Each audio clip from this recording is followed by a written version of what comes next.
America में 2024 में हुए राष्ट्रपति चुनाव में डोनाल्ड ट्रंप ने दूसरे कार्यकाल के लिए ऐतिहासिक जीत दर्ज की।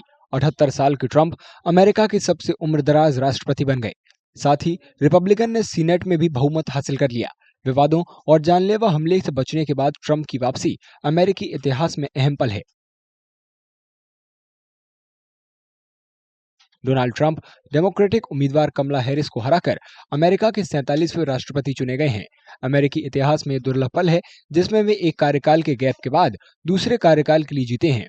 रिपब्लिकन ने 52 सीटों के साथ सीनेट पर नियंत्रण हासिल किया। ट्रंप का अभियान अवैध प्रवास और आर्थिक सुधारों पर केंद्रित था, जो उनके विभाजनकारी बयानों और विवादों के बावजूद गूंजता रहा। बेरोजगारी और महंगाई पर ध्यान केंद्रित करने वाले ट्रंप के चुनावी अभियान ने युवा मतदाताओं और अश्वेत समुदाय को प्रभावित किया, क्योंकि रिपब्लिकन नेता ने अश्वेत और युवा मतदाताओं के समर्थन में काफी इजाफा देखा। युवा अश्वेत पुरुषों में ट्रंप की हिस्सेदारी लगभग दोगुनी हो गई, जिससे उन्हें बढ़त हासिल करने में मदद मिली।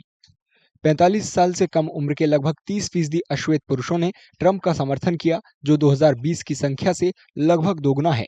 इस बीच इतिहास बनाने की अपनी कोशिश में कमला हैरिस पेंसिल्वेनिया और विस्कॉन्सिन जैसे कांटे की टक्कर वाले राज्यों में हार गईं।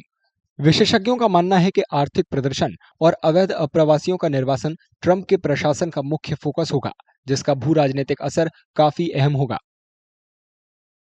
ट्रंप 2004 के बाद से पॉपुलर वोट जीतने वाले पहले रिपब्लिकन भी बन गए हैं। उनकी जीत ने 2020 के चुनाव की यादें भी ताजा कर दी, जहां जो बाइडेन से हार मानने से इनकार करने के कारण शुरू में कैपिटल हिल पर 6 जनवरी की हिंसा हुई। ये ऐसा पल था जिसके साथ उनका पहला कार्यकाल खत्म हुआ था।